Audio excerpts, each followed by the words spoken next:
दोस्तों, इंदौर के Holkar cricket stadium में जैसे ही 3 वनडे मैचों की सीरीज का आखिरी और निर्णायक मुकाबला शुरू हुआ, मैच का माहौल बाकी मुकाबलों से बिल्कुल अलग नजर आया।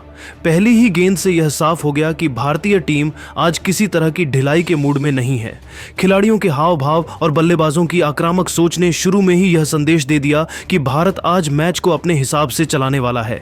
ओपनर्स मैदान पर उतरते ही रन गति पकड़ चुके थे। कभी कवर के बीच से निकला तेज चौका तो कभी मिड विकेट के ऊपर से उड़ता हुआ शानदार छक्का। हर शॉट के साथ स्टेडियम का जोश बढ़ता चला गया। न्यूजीलैंड के गेंदबाज बार बार लाइन बदलते रहे, फील्डिंग में बदलाव करते रहे, लेकिन भारतीय बल्लेबाजों की लय पर इसका कोई असर नहीं पड़ा। हर ओवर के साथ रन बरसते रहे और कीवी गेंदबाजों पर दबाव लगातार बढ़ता चला गया। शुरुआती ओवर्स में ही भारत ने साफ कर दिया कि मुकाबले का कंट्रोल पूरी तरह उनके हाथ में है। भारतीय बल्लेबाज न सिर्फ खराब गेंदों को सजा दे रहे थे, बल्कि अच्छी गेंदों पर भी समझदारी से रन निकालकर स्कोरबोर्ड को तेजी से आगे बढ़ा रहे थे। न्यूजीलैंड को वापसी का कोई मौका नहीं मिल रहा था। तो दोस्तों, इस वीडियो में आप जानेंगे कि टीम इंडिया ने शुरुआती ओवर्स में ही मैच का रुख कैसे पलट दिया, किन बल्लेबाजों ने अपने शॉट्स से खेल का रंग बदल दिया और भारत ने स्कोरबोर्ड पर कैसा धमाका किया। आगे बढ़ने से पहले आप हमें कमेंट में जरूर बताइए, क्या आपके हिसाब से यह सीरीज अब पूरी तरह भारत के नाम होने वाली है? और अगर आप टीम इंडिया को सपोर्ट करते हैं तो वीडियो को लाइक और शेयर करना बिल्कुल न भूलें। दोस्तों, इंदौर के होलकर क्रिकेट स्टेडियम में आज का माहौल किसी बड़े क्रिकेट महोत्सव से कम नहीं था। सीरीज का आखिरी मुकाबला होने के कारण दर्शकों में अलग ही उत्साह देखने को मिल रहा था। स्टैंड्स तिरंगे से सजे हुए थे और हर ओवर के साथ शोर बढ़ता ही जा रहा था।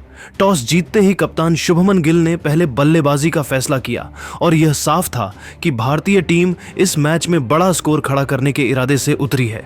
पिच सपाट थी, आउटफील्ड तेज और मौसम बल्लेबाजों के लिए बिल्कुल मुफीद। ओपनिंग के लिए मैदान पर उतरे रोहित शर्मा और शुभमन गिल ने शुरुआत में बेहद समझदारी दिखाई। पहले 2 ओवर दोनों ने गेंद को अच्छे से देखा, लेकिन तीसरे ओवर में रोहित शर्मा ने मैच की पहली बड़ी झलक दिखाई। जैकब डफी की ऑफ लेंथ गेंद पर उन्होंने शानदार कवर ड्राइव खेला और फिर अगली ही गेंद को मिड विकेट के ऊपर से चौके के लिए भेज दिया। यह साफ संकेत था कि अब रन गति बढ़ेगी। चौथे ओवर में शुभमन गिल ने भी क्रिस्टन क्लार्क की गेंद पर क्लासिक ऑन ड्राइव लगाकर अपना खाता खोला। पावर प्ले के बीच रोहित ने अपने अनुभव का पूरा इस्तेमाल किया। उन्होंने कट, पुल और फ्लिक शॉट्स से लगातार बाउंड्री निकाली, जबकि गिल ने दूसरे छोर से टाइमिंग और प्लेसमेंट पर भरोसा किया। 7वें ओवर में रोहित ने क्लार्क की शॉर्ट गेंद पर एक लंबा छक्का जड़ दिया, जिससे स्टेडियम गूंज उठा। 10 ओवर के भीतर भारत तेज शुरुआत कर चुका था, लेकिन विकेट अब भी सुरक्षित थे। 12वें ओवर में न्यूजीलैंड को पहली सफलता मिली। गिल ने बड़ा शॉट खेलने की कोशिश की, लेकिन टाइमिंग चूक गई और वह 52 रन बनाकर आउट हो गए। हालांकि उनकी पारी ने भारत को शानदार मंच दे दिया था। गिल के आउट होते ही विराट कोहली क्रीज पर आए और आते ही सिंगल लेकर अपना खाता खोला। दूसरी ओर रोहित का आक्रमण जारी रहा। 15वें ओवर में उन्होंने स्पिनर पर लगातार 2 चौके जड़कर अपना अर्धशतक पूरा किया, लेकिन 19वें ओवर में मैच का पहला बड़ा मोड़ आया। रोहित शर्मा बड़ा शॉट खेलने के चक्कर में मिड विकेट पर कैच दे बैठे। उन्होंने 64 रनों की दमदार पारी खेली। इसके बाद विराट कोहली और नए बल्लेबाज श्रेयस अय्यर ने पारी को संभाला। श्रेयस ने शुरुआत में कुछ आकर्षक शॉट्स खेले, लेकिन वह ज्यादा देर नहीं टिक सके और 22 रन बनाकर आउट हो गए।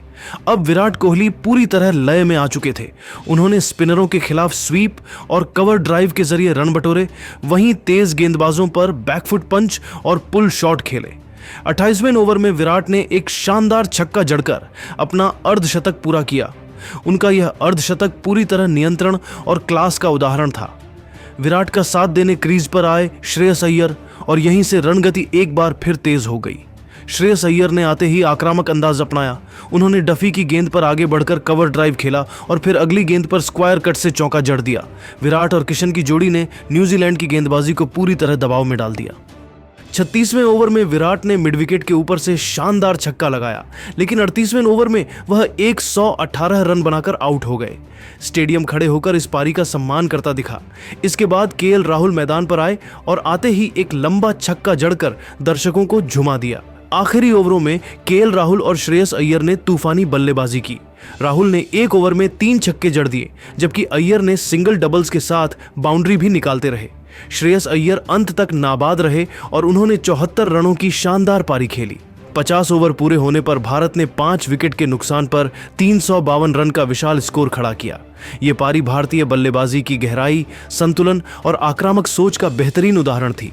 रोहित की शुरुआत, गिल का योगदान, विराट की क्लासिक पारी और राहुल अय्यर की फिनिश ने भारत को मुकाबले में पूरी तरह मजबूत स्थिति में पहुंचा दिया। 353 रनों के पहाड़ जैसे लक्ष्य का पीछा करने उतरी न्यूजीलैंड की टीम ने शुरुआत में आक्रामक सोच के साथ मैदान संभाला। डेवन कॉनवे और हेनरी निकल्स ने पहले कुछ ओवर संभलकर खेले, लेकिन रन रेट को गिरने नहीं दिया। सेफर्ट ने तीसरे ओवर में प्रसिद्ध कृष्णा की गेंद पर स्क्वायर कट से चौका जड़कर इरादे साफ कर दिए। वहीं कॉनवे ने सिराज की फुल लेंथ गेंद पर शानदार ऑन ड्राइव लगाकर बाउंड्री बटोरी। शुरुआती 5 ओवरों में न्यूजीलैंड ने बिना विकेट गंवाए 32 रन जोड़ लिए और भारतीय खेमे में हल्की बेचैनी दिखाई देने लगी। लेकिन छठे ओवर में मोहम्मद सिराज ने पहला बड़ा झटका दिया। अंदर आती तेज गेंद पर कॉनवे चकमा खा गए और 27 रन बनाकर एलबीडब्ल्यू आउट हो गए। यह विकेट भारत के लिए बेहद अहम साबित हुआ। इसके कुछ ही ओवर बाद हर्षित राणा ने अपनी रफ्तार का असर दिखाया और निकल्स को 34 रन पर आउट कर दिया। 10 ओवर के भीतर 2 विकेट गिरते ही न्यूजीलैंड की आक्रामक शुरुआत पर ब्रेक लग गया। इसके बाद क्रीज पर आए विल यंग और डेरिल मिचेल। दोनों ने पारी को संभालने का जिम्मा उठाया और कुछ देर के लिए भारतीय गेंदबाजों के दबाव को झेला। कॉनवे ने कुलदीप यादव के खिलाफ आगे बढ़कर कवर ड्राइव लगाए, जबकि मिचेल ने मिड विकेट की दिशा में दमदार शॉट्स खेलकर रन गति को बनाए रखा। 18 ओवर के बाद न्यूजीलैंड का स्कोर 98 के पार पहुंच चुका था और साझेदारी खतरनाक रूप लेने लगी थी। यहीं पर कुलदीप यादव ने मैच का अहम मोड़ ला दिया।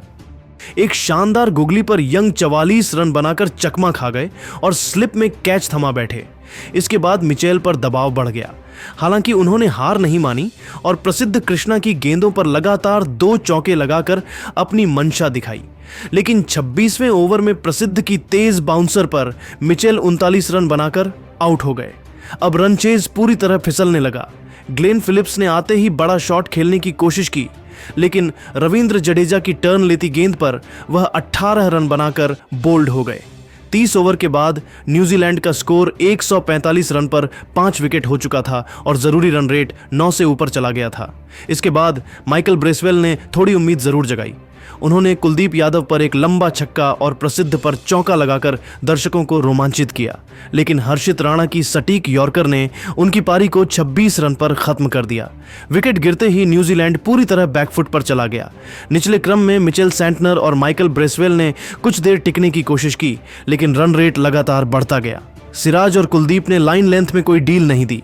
एक छोर से विकेट गिरते रहे और दूसरे छोर से रन नहीं आ पाए। 42वें ओवर तक न्यूजीलैंड 215 रन पर 8 विकेट खो चुका था और मुकाबला एक तरफा होकर भारत की मुट्ठी में सिमटता चला गया। तीनों में भारत आगे रहा। इरफान ने कहा, हेनिल पटेल ने बिल्कुल इंटरनेशनल लेवल की गेंदबाजी की। सीम मूवमेंट, धैर्य और अटैक सब कुछ था। आयुष म्हात्रे की कप्तानी पर इरफान बोले, युवा कप्तान के अंदर मैच को पढ़ने की क्षमता दिखी। वैभव सूर्यवंशी पर उन्होंने कहा, आज उनका दिन बल्ले से नहीं था, लेकिन गेंद से योगदान देना बहुत बड़ा संकेत है कि खिलाड़ी टीम को पहले रखता है। MS धोनी ने इस जीत को शांत दिमाग की जीत बताया। उन्होंने कहा, अंडर 19 स्तर पर अगर खिलाड़ी घबराए बिना खेलें तो वही आगे चलकर बड़े मैच जीतते हैं। धोनी ने आयुष म्हात्रे की कप्तानी की तारीफ करते हुए कहा, कप्तान वही होता है जो मैदान पर भरोसा बनाए रखे। आयुष में वो बात दिखी। हेनिल पटेल को लेकर धोनी बोले, ऐसे गेंदबाज मैच जिताते हैं। विकेट लेने के साथ रन रोकना सबसे बड़ी कला है। वैभव सूर्यवंशी पर धोनी ने बेहद सटीक बात कही, आज नहीं चला कल चलेगा, लेकिन टीम के लिए विकेट लेना यही असली योगदान है। बड़े स्कोर वाला रहा है, इसलिए उम्मीद है कि तीसरा और निर्णायक वनडे एक हाई स्कोरिंग और रोमांचक मुकाबला साबित होगा। तो तैयार हो जाइए 18 जनवरी के इस बड़े मुकाबले के लिए, क्योंकि टीम इंडिया इस सीरीज को जीतने के पुरानी ताकत के साथ न्यूजीलैंड को चुनौती देने के लिए पूरी तरह तैयार है।